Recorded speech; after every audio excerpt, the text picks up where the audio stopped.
Welcome tonight, ladies. As you can see, we have a special guest, Mrs. Monica Robinson. We've been friends now for how many years have we been friends? 20 plus. Yeah. Probably, yeah. Because you came, how old is Anthony? Anthony is 25. And he... Or will be this month. Okay, and he was like 2 or 3 or something. How old was he? 4? Maybe. So 21. Yep. 21 years. We've been friends a long time. They started coming to my old church, Lighthouse, and around the same time we planted this church, they actually planted a church in Ottawa. So her husband is a pastor, and so we've just been, obviously we don't get to see each other as much as we used to. I used to go, when we had all little kids, we were like each other's lifeline. Exactly, yes. So we would do, like, I'd go over to her house, she would come over to my house. Yeah. So we kind of kept each other sane. That way we were able to visit, and our kids, we've had like kids boom, boom, boom, boom, boom, like back to back. So she just had baby number 9. This is Evan, right? Evan Paul? Evan Paul, yep. Little Evan. So how old is he now? 2 weeks. He was 2 weeks on Friday. Okay. Yeah. So he's little. He's a little guy, but you did amazing with him, and we'll obviously get into that story as we go through. But Monica, how old are you? I am 45. So you are advanced maternal age. Mm-hmm. And I have a couple friends that are in their 40s that are still having babies. So we kind of wanted to talk about this subject. I know it's very rare for women our age with large families to continue having them. But let's go back to the beginning. So you've had a very complicated birth history with your babies. As far as pregnancy goes, yes. Yes. Very, very complicated. And I know even though he was your 9th, you've had more pregnancies than that. Yes, 14 pregnancies. Wow, 14. I was wondering how many it had been. Because I have 8 living, but 10 pregnancies. So, obviously, we're just kind of going into that. So start with, Anthony was uneventful. No. He wasn't uneventful? Never mind. No, he was. He was okay, uneventful. Okay. I misunderstood what you said. Yes. But yes, he was. Caleb was your first one. That was tough. Yeah. Mm-hmm. Yeah. Caleb was 5 weeks early. And he had a lot of complications at birth. Actually pretty extensive. But they played with his life a little bit too in the hospital. They should not have waited as long to transfer him. He was 5 weeks premature, so his lungs were not developed. His digestive system wasn't developed. He had heart and apnea issues. There was a lot of complications with him at birth, and he needed to be transferred right away, and they waited 24 hours before they transferred him. So he had some pretty extensive health problems, but he's good now. Good. He's, Yeah, plays the piano for you guys. Sometimes song leads. Yep. Different things like that. So obviously his life has had a few little bumps, here and there, probably as a fallout from just the treatment and everything he got when he was younger. I believe he's like high functioning as far as autism, maybe on the Asperger syndrome spectrum. Yep. That way, not anything major. Like I'm actually surprised it wasn't more damage done to him because of the complications. So he was one of your worst. How long was he in the hospital? 2.5 weeks, maybe closer to 3. It's been. Who was I thinking? He's 22, so it's been a long time. Yeah. I thought he was probably your worst, but you had a couple that were in the hospital for a couple weeks, didn't you? In the NICU. But not as bad. Okay, so he was the worst. He was as far as it goes. Yeah. They had like respiratory distress syndrome, pneumonia, that type of thing. Just because their lungs weren't developed, but Caleb had more extensive issues. The rest of them, it was more just like their lungs not being developed and not being able to breathe as easy when they were born. So next we have Aaron, right? Aaron, yes. And then how far along were you with him? I was 36 weeks when I delivered him. Okay. So he was only 4 weeks early. He was actually fine when he was born. He was in my room, my hospital room, for several hours after he was born. No complications. Didn't even act like he was breathing. Didn't have any problems. No like complications or anything. And then they came in to check on him, and it just kind of went from there. And he did end up getting transferred to OSF in Peoria, and he did end up on a ventilator and everything. So his wasn't just right away. The onset of his complications took a few more hours before it was recognizable. But he had the same issues. Because him and Tommy are the same age, correct? Are they 20? Yes. 20 years old? He will be 20 in May. Okay, yep. So it's January turned 20, and Tommy turned 20 in January. So, yep. Yeah, so at this time we were like pregnant, having babies, back and back and back and back. Actually, Jason and Zachary are the same age. Are they? 19?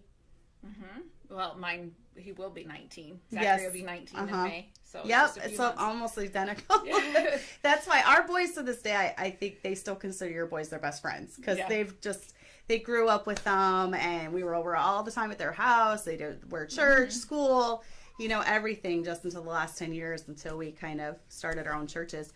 But I want to say they finally discovered one of the root causes for your preemies, and you want to talk about that, because I think this is often overlooked for a lot of pregnant women. I mean, even with miscarriages, because I've had 5 miscarriages, and we know what the cause of my miscarriages are too. So. See, and that, one of my best friends, Amanda Gander, same thing with her. She had 2 or 3, Amanda. I don't know if you're listening now. You could correct me in the live chat. She had 2 or 3. And then I kept telling her, you need to get on progesterone, you need to get on progesterone, you need to get on progesterone. You can't get it over the counter in Canada. So I started sending her progesterone, and she was able to conceive and carry full term. It does make a difference. I didn't start having miscarriages until after my 4th baby. Okay. I didn't, Zachary, I had Zachary, and then I think... I don't remember how long after he was born before I found out I was pregnant with a baby. And that one, I don't think he was very old though. And anyway, I miscarried. He was under a year old. I know he was under a year old whenever I found out I was pregnant with another baby. I was pregnant with my 5th baby, and I miscarried that one at 9 weeks. I was 9 weeks along when I miscarried. I feel like most of them were around 8 or 9 weeks. Yeah. So I was around 9 weeks. And at that time, I did not know about the progesterone. Nope. I had no clue either. Yep. I did not actually find out about progesterone until during my pregnancy with my 6th. No, 5th. It was Olivia. Okay. So it was actually my 6th pregnancy. But... she was my 5th live birth. Right. And I didn't find out about it until Mary Bradish wanted to put me in a study. But it was at the end of my pregnancy. I was 32 weeks, and it was too late to do the progesterone. She did put me on it, but it was too late. I delivered her 6 weeks early. I remember that. 2 weeks. 2 weeks after I started the progesterone.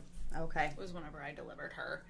And she was, she had some problems. She had respiratory issues, but she got better. So she was in the hospital 9 days total. Oh, wow. I didn't realize it was that short. She was 6 weeks early. And it was just 9 days. She went on a vent, and she just got better fast. And was able to get out of the hospital. She came home at 4 pounds, 8 ounces, little bitty thing. Oh my goodness, so tiny. So, yeah, she was the first one that we discovered we were going through. And that's really cool that Mary Bradish was amazing. We had like the best. She was a midwife, and what was she, in her 80s? She had to be up there. Her and Dr. Farley. And most of the time we would see her, though, and she would deliver our babies. Dr. Farley did have to deliver Abby because she was breech. But they both did it together. They both delivered her. But she was like a pioneer, for the midwifery. She was a pioneer. She delivered hundreds and hundreds and hundreds of babies in our area. So she was just amazing. We loved her.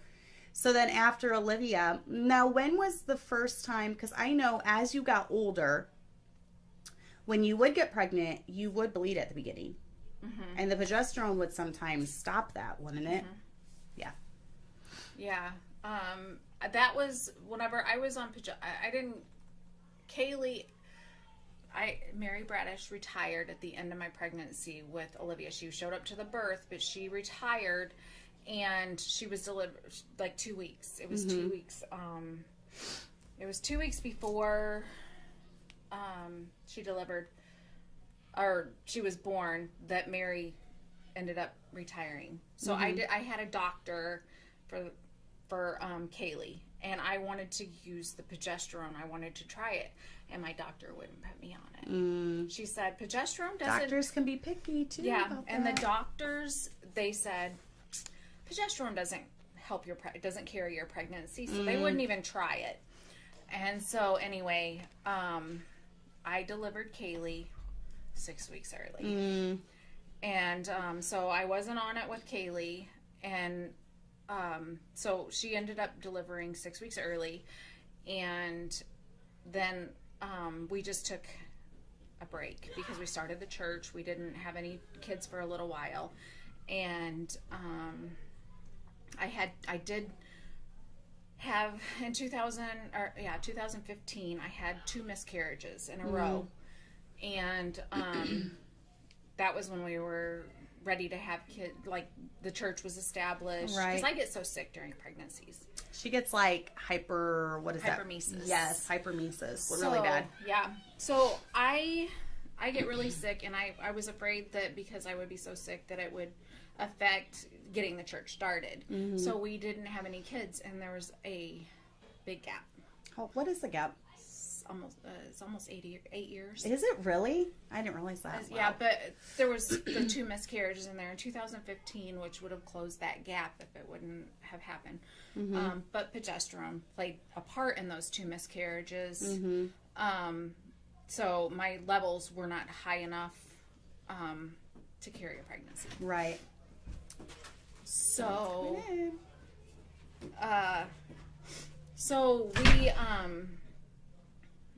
we finally conceived Levi. Okay. And I went looking for a doctor that did progesterone. And I found one.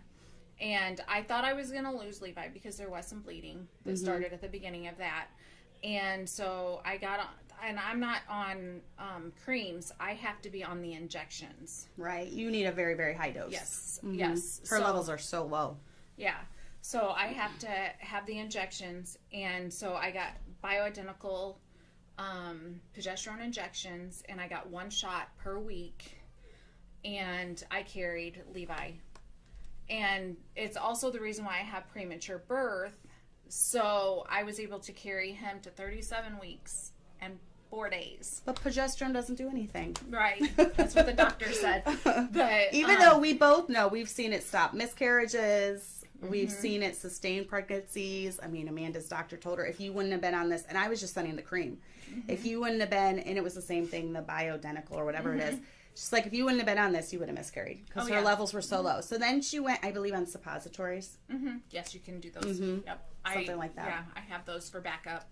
If I have a pregnancy and I need progesterone right away to make sure that I don't miscarry, then I have the suppositories on hand, and I even have some leftover shots that I hang on to.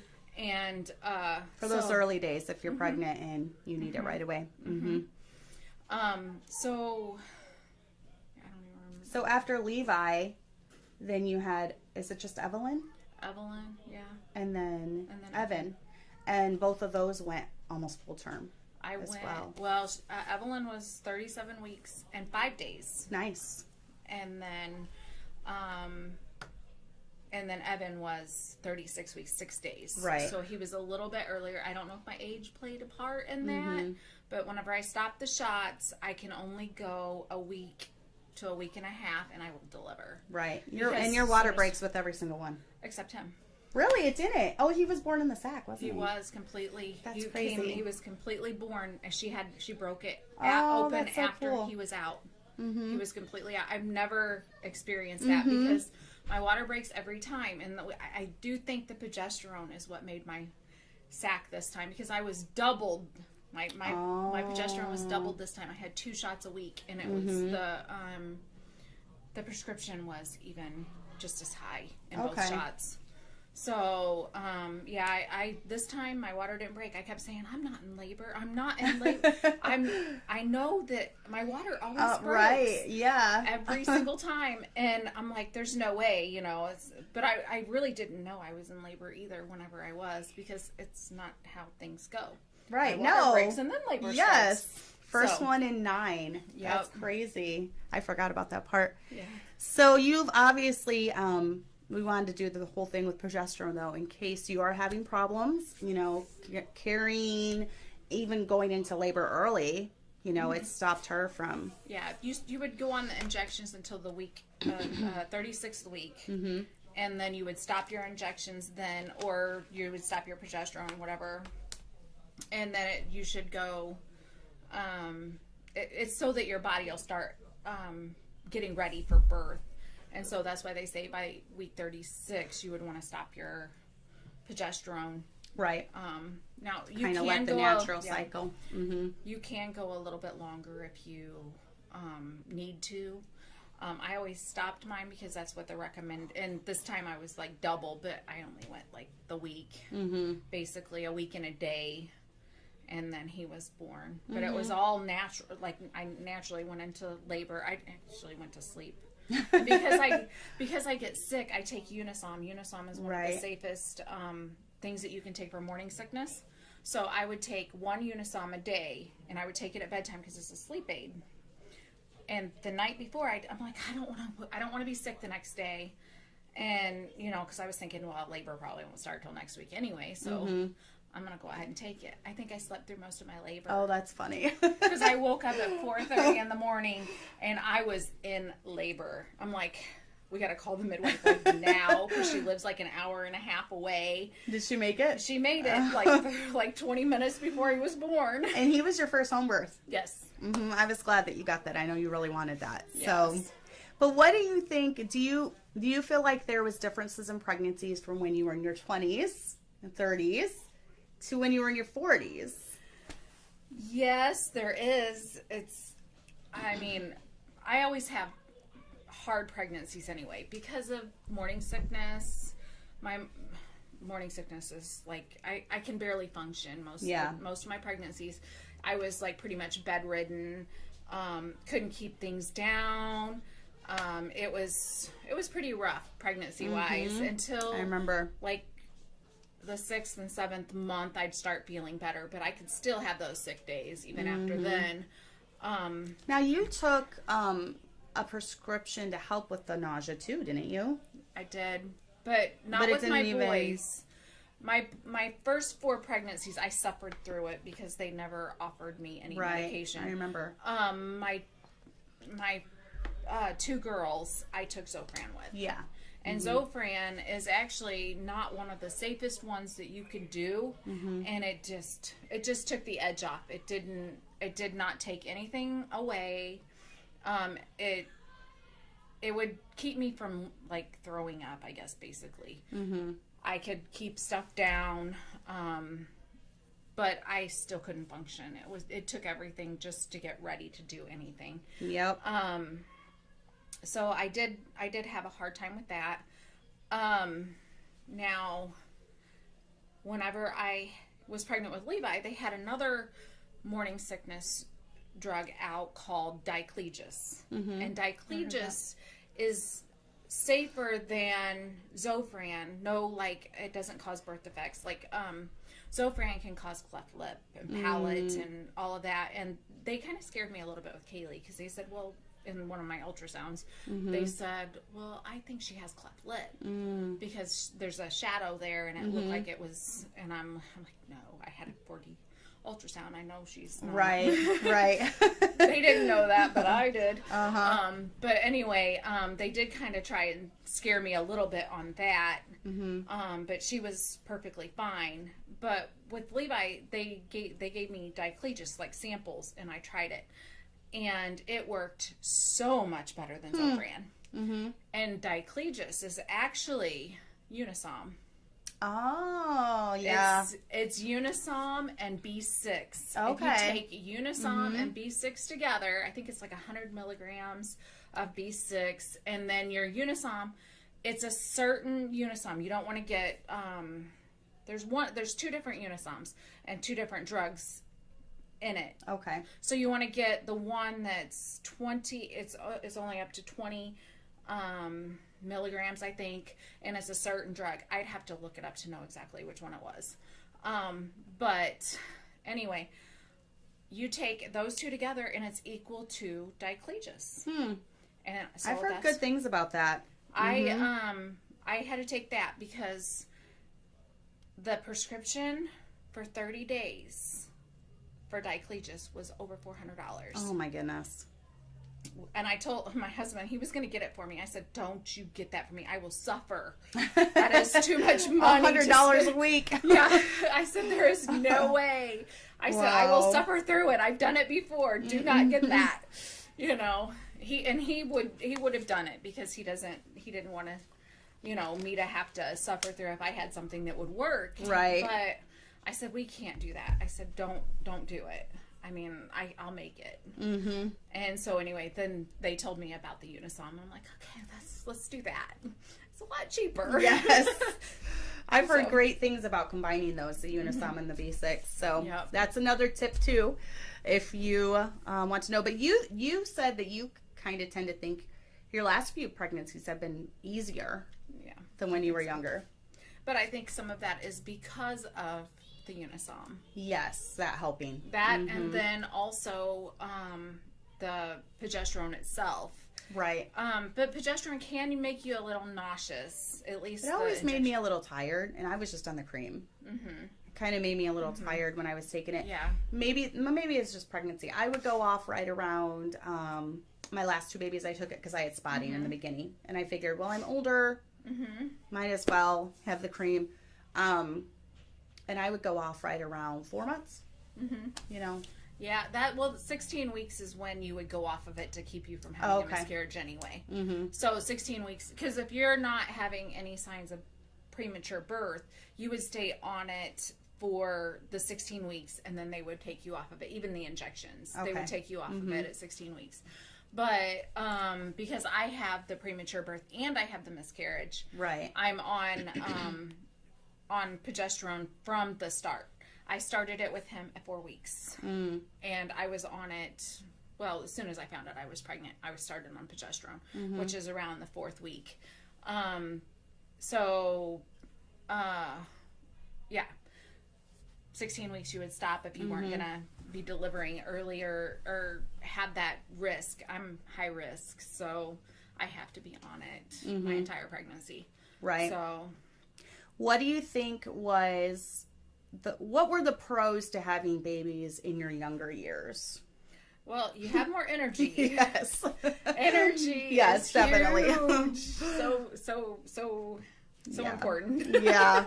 Yeah, definitely. And you can tell every stage from the 20s, the 30s to the 40s how much slower you get, how hard it is on you to have those sleepless nights. Yes, the sleepless nights are what get me. I had a really hard time after Hannah, and I finally to the point now where now that she's 1.5 years, I'm sleeping through the night again, and it's wonderful. Yes.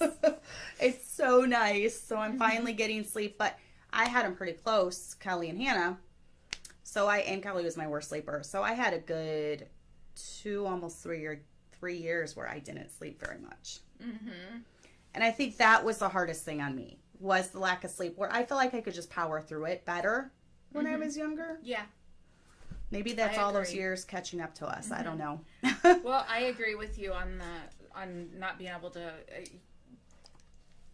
I can tell even in my last 3 pregnancies the difference in, you need your sleep, and just being a mom, moms need sleep. We do. Yes, we do. We do. We have a lot of things on our plate and everything, and it is hard to function through the next day, and eventually you wear out to the point where you have to sleep. You can't not get any sleep. And it makes you more moody, and it does. Can't. It affects everything. We have to have sleep to survive. I mean, they do sleep deprivation torture on purpose, right? Yeah. So we have to have sleep to survive, and I do. That I think is why I worked before, right around the age that Hannah turned 1. I really worked on sleep training because I was to the point where I gotta have sleep. So now, but when you have older kids, you can do what you did the other day. You can say, I didn't sleep at all. Yeah, I handed the baby over to my oldest daughter, and I said, here he is. He's all yours. I'm going to bed. Bring him in and put him to bed. And she did. She did not wake me up. I was sound asleep when she brought him into my room, put him in his cradle. And I did not even know it till he woke up like 3 hours later. Aww. So it was nice. I got at and least this 3 is, hours. It's not like our kids are like, come on, Mom, I don't want to watch the baby. That's the nice thing about having large families. Our older kids love the babies. Yes. Yeah, they fight. Yes. They fight over him. It's my turn. My turn to have the baby. So this isn't like we're forcing our kids to watch. They love doing it. My older kids are the same. So, yeah, there's definitely. What do you think some of the pros to having babies in your older years is? The kids. Yes, the older kids. The older kids, yep. They are very helpful. I mean, they will change. All I have to do is say, well, you need a diaper change. And they're like, here, I'll do it. I'll do it. Just hand him over. Yes. And so they'll go and change his diaper. They haven't done baths yet, but I'm sure that's coming. But Olivia and Kaylee both will give the other two their baths, and which helps too, because not only are you taking care of a newborn, if you have other small children like me, I think Levi was born when I was 39, and then Evelyn, I think I was 42 when she was born. Okay, because I'm 45 now. She's 3.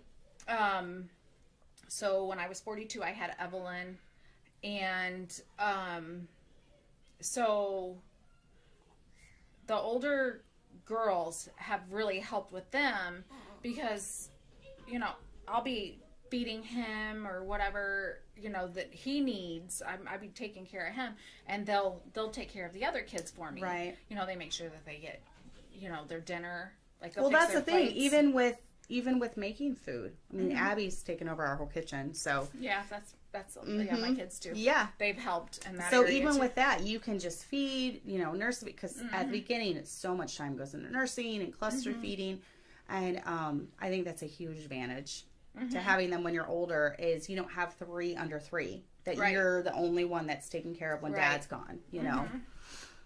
Right. I definitely think it was hardest. Don't you think? I don't know. For me personally, when I had 3 that were 3 and under, that was the hardest time of my life. So, parents and moms, it gets easier. It does. Well, and they say that 3 kids going from 2 to 3 is your hardest to adjust to. It was ours. Third child, and it was hard. The third child was the hardest adjustment. After that, it doesn't matter how many kids you have. It doesn't. And I'm finding that to be true. That's why I'm on 8 and she's on 9. We were in a contest for a while. Yeah. We call it, our husbands joke about the contest. Yeah. Because it was like, back to back. Yeah. Anthony's a little older, but then with her, and then Kayla, but then Aaron. Once you started with Aaron, I started with Tommy, and then we were just boom, boom, boom, boom, boom. Almost completely the same years. With almost all of them. Even because Lana, my gap was between Lana and Kelly. And Lana's 8 and Kelly's 3. Okay. So you had one in between there. Yeah, I did. I had Levi because he's 5 So yeah, there was a little one in there, but I'm only one ahead of you. Yeah, So I know. everybody else lines up because They do. Yeah. Abby and Olivia, there might have been a year's difference in them, but pretty close. Not even quite a year, I don't think. Maybe not. Mm-hmm. So yeah, almost every. You know, Kaylee's That's pretty 13, fun. It's a fun contest. Chloe, how old's Chloe? She'll be 14 in May. Kaylee Or 15. 15 in May, sorry. 15. Kaylee is 13. Yeah. So yeah, we've got right them there. all. Yeah. Yep. So yeah, I definitely think that's the pros is having you have help. Now, how about what do you think was harder? Obviously, we just kind of went over it, but harder about having babies in your younger years would probably just be the lack of help. Yeah. It was. You had to do everything pretty much yourself. If you were cooking dinner and you had a screaming baby, yes. You were cooking dinner, feeding a screaming Yes, baby. I did that many times. I'd be nursing and stirring and cooking. Oh, yeah. Yeah. So, yeah, you would be, and so you'd be carrying around a baby and trying to get dinner fixed and, you know, because, your husband's work, so they're not there, to help you. But whenever he would be there, he would help me. But yeah, the not having the kids, the extra help. And then what would you have told your younger self? Things that you've learned now, what would you have told your younger self when you started having babies? And well, there's a lot that I probably would tell myself.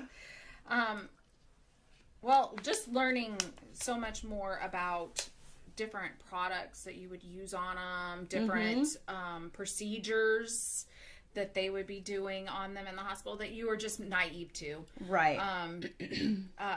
Even vaxes and the vaccines. Yeah, that was what I'm getting. Vaccines and then like the eye drops that they put in their eyes. The vitamin K shot. I feel like we've both evolved through the years. Because we both like to research things. And we kind of started out the same, just going along with the system. I think all the way up to Chloe, I did everything, even the hepatitis shot or whatever it is in the hospital. Because I asked my doctor at the time, I was a little weary of it, but I'm like, I don't know about this. I hadn't really researched it. And she's like, well, I would give it to my granddaughter. I said, okay, we'll give it to her, whatever. After that, it was from about Allie, I started questioning. And now from Lana down, it's been completely non-jabbed. Yep, and that's what it is. Yeah. Levi, he had the vitamin K shot, but that's only because of being born, he was born and then put in the NICU, and the neonatologist just kept... Yeah, vitamin K, it's not that big of a deal. I did it all the way up until, Kelly, they really pressured me into it. I had asked for the drops, they never ordered them. And I had told my midwife with Hannah, I said, I will decide after she's born. If she has a traumatic birth, I will do it. I'm not totally opposed to it. It's not like a vaccine like the other ones. But she did not have a traumatic birth. She was my easiest birth, and I had the vitamin K drops, and I just gave them to her. Yep, that's what I did with my last two, was the drops. Actually, I'm not even sure I did the vitamin K at all with Evelyn. I can't remember. I had the drops. I just don't know if I used them. But I didn't do the eye goop with my last 2 or 3. I think 3 now. It's been, I have not done it. That's same with me. I didn't do it because of there's no purpose in it. No, but if it's you and your husband... Exactly. There's not going to be, it's silly, the reason they push that. And they say, well, all people are liars, but I think we know. They told me that too. Well, you don't know for sure, but. No, I really do. I do. I do know. Yeah, I do know for sure. So what do you like about, we kind of went, what do you like better about having babies as you're older? We kind of already touched on that a little bit, but. Well, knowing more. Yeah. Is the big thing. You know more about. Maybe confidence too. Yeah. I feel like we have more confidence. Yes. And, and then the help, having the help. And then, I don't know, my pregnancies have gotten a little bit easier as far as like sickness goes and that kind of thing, so that's been kind of nice, but I don't know. It's just the knowledge of things is really the main. Yeah. I would say the main thing is just knowing more, having more experience with how you would do things. Whenever you're young, you're not, well, the confidence is the main thing. You're just like, am I really doing, am I doing this right? You second guess yourself all the time. Like, and now it's just like second. Right. It's just natural. And I think even when it comes to doctors and midwives, and they don't push you around as much. That's true. That is true. You are a little bit more easier to convince of things when you're younger. Yes. And I see that even in my own life. And you haven't raised kids to adulthood. You don't know. Am I going to have if I don't get the shot, is my kid going to get whooping cough and die or get polio like Amish people do or whatever, But I've found the opposite effect actually with my kids that are not vaxxed. Mm-hmm. They are very healthy. Same with mine. Mm-hmm. They are very, very healthy. My kids that were vaxxed ended up with like rotavirus and all of these ear infections. Remember the ear infections our kids had all the time? All of that stuff, So I feel like it's so much better to go without. Yes. Well, I think it lowers their immune system. Even though they say it's building their immune system, it lowers their immune system. Plus, it causes so much stuff. Yeah. So there's just so much that I think vaccines just bring onto your children. Mm-hmm. And it's all stuff that is preventable. Right. So. I agree. Yeah, and I do, as you go through the years now, it's been 8 years for us, non-vaxxed at all. You do see the difference. Mm-hmm. And you get more confident in that as well. Mm-hmm. They tried bringing a sheet in for me when I had Hannah to sign, because I was rejecting the vitamin K shot, that said, I acknowledge that I could be responsible for her death. Yeah. And I did not even sign it. I'm like, I'm not signing that. That's stupid. This is stupid. They just want, in case some freak accident happens, where you get in a car wreck on the way home, and she dies from injuries from that, they want to blame you for rejecting the vitamin K shot. So I didn't even sign it. I signed the one saying I acknowledge that I'm refusing it, but I didn't sign the one underneath that said I acknowledge whatever. Yeah. I just left it empty, and they didn't bother me about it. So, well, that's a pro to home birth, though. Yes, you don't have to sign those. You don't have my midwife. My midwife was so good with a lot of stuff. She knew how I felt about things and everything, and she, even like certain lab work and everything. She's like, well, she says, I won't make you take certain labs, but she said if you have a transfer to the hospital for your birth, they may require, different tests on the baby. For, I think AIDS was one of them. AIDS is one. It's like a heel prick or something. Yeah, and so I'm like, they did do the AIDS test on me at 3 months. I think it's Illinois law. Yes. So I think it's Illinois law. But there is another one that you have to have at 28 weeks. You have to have 2 different labs done for the AIDS test. And that, I guess, in just a few months you can develop it. I don't know. Okay. It's actually, who knew? But actually it is the highest cost. That lab costs the most over all the other prenatal labs. And it's the one that they made the law for, of course. And so it's really not that you have to have it twice. It's a money thing. Right. It all comes down to money, which all that's always money anyway. But I did not get it at 28 weeks. It was only done at the 3 month, or it was done at the 28 weeks and not the 3 month, so that I could avoid paying for one of them, because we do self-pay insurance. So it's out of our pocket, and of course we get reimbursed by our insurance, but because we pay for it, she worked with us on that, and she didn't question like the things that I refused and that kind of thing. So so why a big family? Well, that comes down to us. We have chose to allow the Lord to open and close the womb. And so we have left my womb is open until the Lord decides that we're done. And at 44, 45, it's still open. It is still open. Now, I'm to the point now where I feel like Evan is going to be my last baby. Like, I'm not going to have any more kids. Natural family planning is the only form of... Would you even call it birth control? No, not really. I don't even consider that. That's why I was control, trying to figure out a word. Yeah. But it's the only type of planning. Yeah, like it is controlled to a point. It's still allowing the Lord to, if the Lord wants us to conceive, right? It's my womb is open. You know. If he doesn't, then we won't have any more. We will still probably be careful, you know, not plan another one. But, as far as anything permanent or, hormonal. Yeah. Anything. That's how I am too. We've always, I mean, we've been friends forever, and neither of us have ever, we don't use hormonal birth control. We just never have. Yeah. And it's because we read what it could do.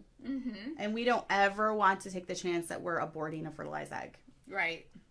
And well, it messes with your hormones even yes, more. And it I have does. enough trouble during pregnancy with my hormones and stuff. As far as the progesterone goes, if I was that would really mess you up. That would probably really mess. And hormonal birth control does. I mean, if you research into it, some of the side effects are horrendous. It can even be anxiety, depression, suicidal thoughts. It can it's messing up your normal cycle. Well, hormones in general is what, like, your anxiety and all that stuff is usually related to your hormones and stuff and being off and everything. And so if you take something that's going to mess with those hormones even more, and then whenever you go off of it, it's hard to get back to normal too, because your body doesn't adjust the way that it should be adjusted, or how it should be adjusted. Well, and I've known girls that have gotten married and they go on hormonal birth control for the first couple of years. We just don't want to have a baby the first couple of years. And then they go to try for a baby and it takes years. Or they'll get pregnant and their first one they miscarry. Because the lingering side effects of that still, because it takes a while for it to leave your body. Yeah, I just don't like hormonal birth control. But I'm also not persuaded that God didn't design us in such a wonderful way that we're clueless to what's going on. And I think he did that on purpose. Oh, exactly. Maybe a woman has horrible pregnancies or, horrible postpartum, where she had a horrendous delivery, she had a breech baby, or she had to, she damage down there, prolapse, uterine prolapse, bladder prolapse, different things. There's all sorts of things our bodies go through, and her body needs a rest. So I personally don't see anything sinful with that, but I know there's differing opinions. But at the end of the day, it comes down to your husband and God, and your husband and you. What you decide to do. It's not really anyone else's. They're not the ones raising the kids, paying for the kids. Right. And that's right. It should be between you and your husband on, and I'm not saying that everybody should, look at things as far as like my womb staying open and stuff. I've decided that I'm pretty much done now. so yeah, and actually there was other times that I said that too, but God had other plans. So it's like, you can say you're done. Right. But you don't ever know for sure. I'm perfectly content with 8. But like you said, if God has other plans, then there's other plans. So I'm 41. It's gonna happen if God wants it to. Yes, exactly. Yeah. But I think with us, we don't get so much, why don't you have more kids? It's, why are you still having kids? More judgment that way.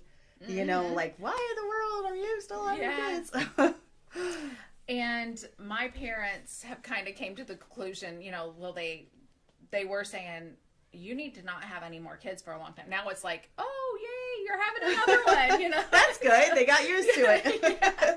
I remember your mom telling you that like a long time ago. When Yeah. and I think you're good now, Monica.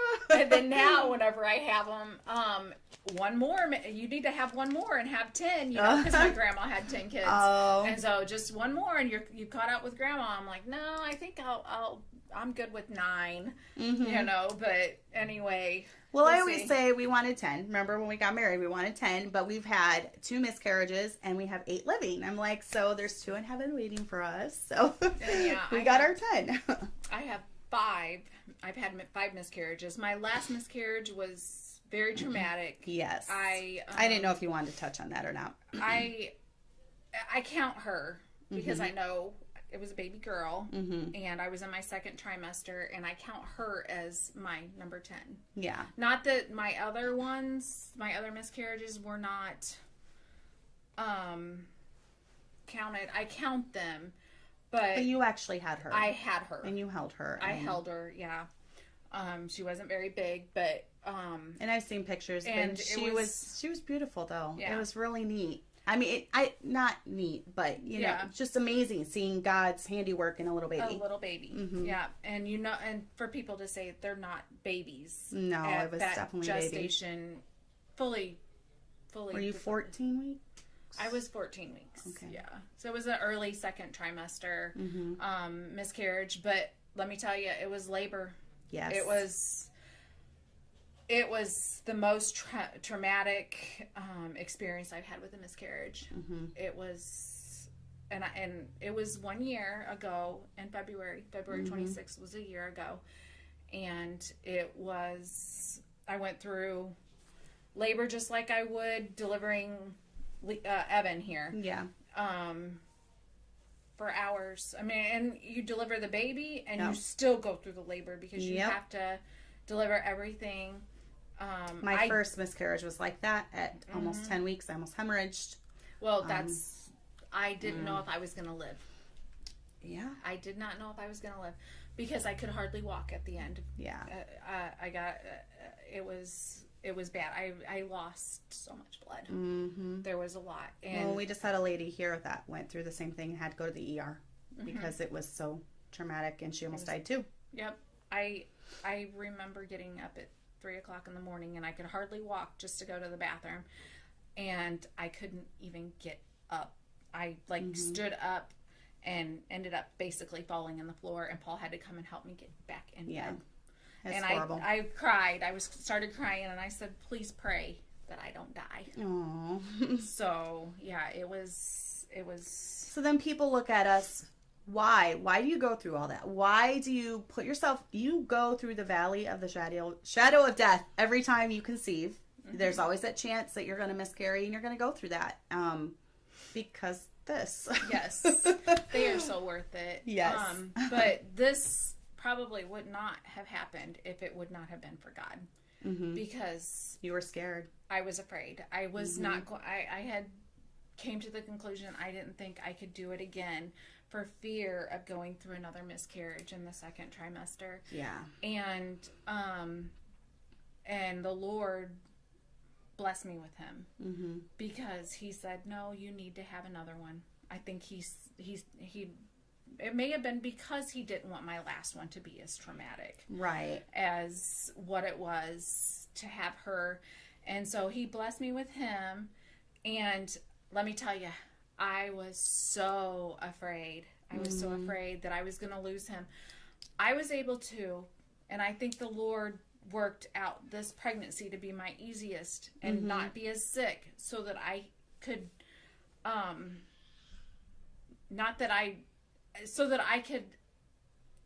I guess, what I'm trying to say is, I was so afraid I was going to lose him. I was able to keep it a secret. I kept it a secret for 16 weeks. Wow. Because I was so afraid to tell anybody, because I was so afraid if I told somebody I would lose him. Aww. And so and then I would have to, tell everybody, well, I was pregnant and I lost another one. So 14 weeks was when I lost her. I had to get beyond that 14-week mark. Right. And then we found out the gender, and surprised the whole church with our gender reveal. No one knew I was pregnant, and at 16 weeks we announced with the gender reveal what we were having, and everybody was shocked because they did not know. I was able to hide it, and I was starting to show, so I knew I was going to have to. She's pretty tiny though. Most of her pregnancies. Yeah. So I was able to keep it a secret. My mom, I didn't even tell my mom until I was 12 weeks. And we went on vacation with them and everything. Oh, that's funny. She did not know, and I was not feeling great, but I wasn't so sick that I couldn't function. Right. And so she had no idea. But then whenever I told her at 12 weeks, she was excited. But no, I kept it a secret at 16 weeks. And whenever we did finally announce to the church, I just about cried because then everybody knew. I had tears in my eyes and everything. Everybody knew, and I knew then that it was real to everybody. It wasn't just real to me. It was real to everybody. And so that fear came over me again that I could lose him. And it all ended up being better, you know. It's hard. I think anytime you've gone through a miscarriage and then just how traumatic, you know, it was when you lost the baby right before him, it's always in your mind. It's really hard to get over that fear.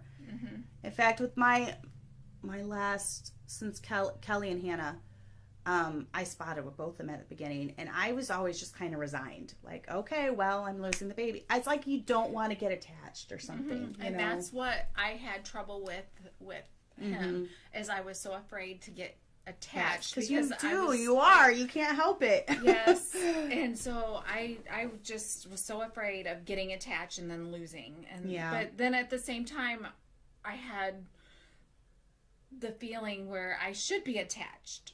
I should not allow myself to be afraid, but you can't help the fear. It's hard. And so I think that was the hardest thing with my last pregnancy too, was just fear of loss. Yep. All the way up until you have the baby. Really. Yes. I mean, because I remember even when you announced, what did you name her? The baby? Did you Joy. name the baby? Joy. That's right. I know even when you announced her, it was just exciting. You know, I was so excited for you, and then you just don't think, because you made it past the 12-week mark, and then 13 weeks, and then when it did happen, I know I was really shocked because I thought you were in the clear. Yeah, I did too. I did too. So yeah, it makes it harder. And I was also, something that I was struggling with too was, even with that miscarriage, my midwife, she was afraid of me going through the whole process of the miscarriage on my own. She said, because it's second trimester, she says you bleed a lot and it's more dangerous and everything. And so she told me that I needed to see the doctor that she works under and have a DNC. But in the second trimester, it's not a DNC. It's a D&E. Oh, yeah. And they, it's basically how they would perform an abortion, and your baby would be destroyed and then vacuumed out. Right. You know, that way. And they could even put chemicals and stuff into your uterus. I read up on it, and I'm like, you know what? I wouldn't have wanted that. I do not feel very comfortable with this. No. So I wanted, the Lord worked that out too, I guess, because I was scheduled to go in on Monday to have a procedure done to prepare my body for the D&E. And on Friday, really quick, labor. I went into labor. And she was the first thing that I lost. And so we covered her, and then for hours from like 3 until 8:30 that night. Oh man. I was in labor until everything was over. And I don't, as traumatic as it was and as hard as it was the best thing for me to do. Because you had closure then too. You were able to see her. And yeah, I do think the one that I had gone through naturally, I was not as far as you, 9 weeks. So, there was nothing left for me to even see. And so with the second one, I was also 9 to 10 weeks. And the baby, once again, had died at 6 weeks. Both of them had. And I knew there probably wasn't much left, so I had the D&C. Because I'm like, I can't go through that again. It was the same thing. You dilate, you have contractions, you just bleed and bleed and bleed. And, yeah, so that's, once again, is something you all have to decide. But I think God did work it out for you. You know, he knew you weren't totally at peace with going that route. And I don't blame you. That's tough. Well, and because I was far enough along, she would have been destroyed, and then there would have been nothing. I mean, and I just had a lot of trouble with that. I've had 2 D&Cs, so I'm not against procedure. Right. I've had 2 D&Cs. But earlier. 5. Yeah, they were not as far along. And when when she was born, we buried her. Yeah. She has a grave. She's buried in Arkansas on his mom and dad's property. So it helps me because I have a place to go. Right. I can take flowers. And I know it's Arkansas, so I don't really see the grave often, but I do go and I can put flowers. I have somewhere to go. And, you know, I have a little plaque in my house and everything, a shadow box of the things that I did buy for her. Right. And I think that's good because I think as women, when we go through that loss, we need a way, that's your way of grieving and finding closure and, you know, being able to deal with it better. Definitely. So, but yeah, I'm just glad you had another. I don't know if you guys can see, but he has red hair. Yeah. She's got a lot of babies with red hair. Bring them up here. So if you were telling, we'll go ahead and wrap it up. I know we've been about an hour now. If you were telling women considering having babies in their 40s with older kids, what are some good things you would tell them about the whole process? Well, just have the kids involved, you know, because they want to help anyway. But let them get involved so that they can help you. Because in your 40s, it is harder. It is harder. Physically. Not necessarily. I'm not saying like birth. My birth was easy. Yeah, Hannah was my easiest. Number 8, she was my easiest birth. Yeah. So. And so birth was not really so much different or anything. My pregnancy was easy with him. But get your kids involved. You get tired. You gotta have some help. So I don't know as far as like, I mean, obviously when you're younger it's easier, but you know more when you're older. So you could research more. You would be able to make better decisions. I think the older. Not saying that the younger moms can't research and make better decisions and stuff now. I think as a younger mom, though, you don't have, unless you're just very bold. Yeah, you don't have the support. You don't have the confidence. It comes to even questioning science or, you know. But, yeah, I think the older you get, the more mature you are. Yes. For sure. Yeah. With things. And it does... There are pros and cons, I guess you could say. You lack of sleep, you know, when you're older because you are tired. You're more tired, but you have older kids, more help.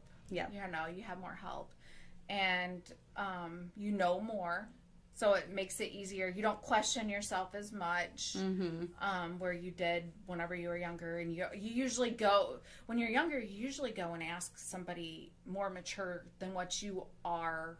You know, like I would go to my mother-in-law and ask her, well, how do I do this? Or what do I do here? And same thing with my mom. I would ask her, you know, for advice and different things. So you go to somebody mature when you're younger. But now we're older.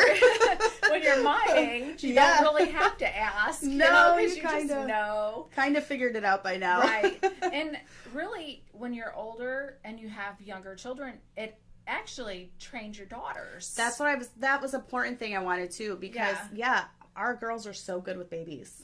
They know what to do. Yes. They know how to run a home even. Yeah. I mean, all of our older girls could run the home. Well, it's life skills. Yeah, You're it is life teaching them skills. life skills. You're even like cooking and cleaning in your home and everything. Your older kids are learning how to be a wife and how to be a mother by how you do things, Right. and the experience that they're getting in the home. So it is not a bad thing to be an advanced maternal age mom. No. So yeah, they are learning from you by helping with things. You're giving them lots of training. It's really kind of not much different than kids in the public school that have to carry those fake babies around. Right. You know, they just get the real thing. They're getting real life experience. Right. Although maybe not in the middle of the night, or, you know, they unless you do a bottle once in a while, or if you But bottle they know feed. that you're up in the middle of the night. So Yes. they're seeing Yes. all the work that goes So, into it. I mean, if you're, you know, well, you could, if you bottle feed, then they can help you with bottle feeding. I know my girls, I breastfeed, but my girls, they've given him bottles just from like pumping and giving Right. him a bottle and everything. There's nothing wrong with bottle feeding. I don't, you know, I don't want anybody to think that I think No. that, but the bottle feeding, you know, giving them feedings, they get so much experience. Yeah. You know, They do. just real life experience Yep. over, you know, a doll that they could just sit down and not care if they don't care about a grade or anything. Life skills are really important to teach your kids. And Yes, and I'm glad They're you learning. mentioned that because I wanted to throw that in because I have seen a difference in kids that are raised in a big family when it just comes to even having a clue the baby's crying. What do I do? You know, our girls just They know. do it. Yeah, They they just do know it. what to do. Yeah. It's not a mystery, and that'll definitely help when it comes time for them to get married and start their own families. So Yeah, and I think even our what we learn in our older age, we are teaching our kids. Like my daughter, she's like, I'm gonna have lots of kids, but she said she's not gonna vaccinate, and she wants to They're do a already a step home ahead. birth. yeah, they're a step ahead of where we Yeah, were. so she's already looking at the differences in hospital versus home. She probably would use a birth center if she, you know, which I like the birth center too. Because Evelyn was a birth center baby, and so we did the birth center with her and did home birth with him. COVID kind of changed my outlook on having a baby in the hospital. Yeah. Because I didn't want to have him in the hospital with all of the mandates. Yeah. And, you know, whenever I was pregnant with him, the mandates were still there. And so I'm like, I don't want to deal with no mandates. I don't want to wear a mask in my room. I don't want to do this. I don't want to do that. You know, I don't want to be tested. All that stuff was going through my mind. So I'm like, I'm not going to use a hospital because I don't want to deal with all that stuff. So I chose to go the home birth route. Well, home births have skyrocketed, you know, Because during of that, COVID. Yep, because of that. I don't So- blame them. My hospital didn't make me wear a mask in my room. So, and you give birth, you labor and deliver and give birth and stay in the same room. So, Yeah, I don't think they do make you wear a mask in there. But I have heard of some making laboring women wear them though. How So, can you do that? I don't know. But I've heard it. It's crazy. I'd probably hyperventilate. Yeah, I would too. No, this was a good talk. We covered a lot of good stuff. So I'm going to wrap it up though, because it's been, I don't know how long it's been, over an hour, something like that. So Really? thanks for coming on. See, I told you it wasn't bad. It wasn't bad. You were nervous and you did great. See, so. Well, I had to look at you and not the camera. All right. Well, I think she did great. Leave comments below. I'll have her check in if anyone has any questions. We didn't even cover kind of having a baby in the NICU. That might be another episode for another day, is having the baby in the NICU, because she's had a lot in there and she had to travel back and forth and all that. So that might be a different subject for a different day. But stay tuned for next week. I'm going to try to get Mrs. Pam Graham on with me to talk about maybe having a lot of kids in the ministry or something. I don't know. We'll see how it goes. So thanks for being on. We'll see you ladies next week.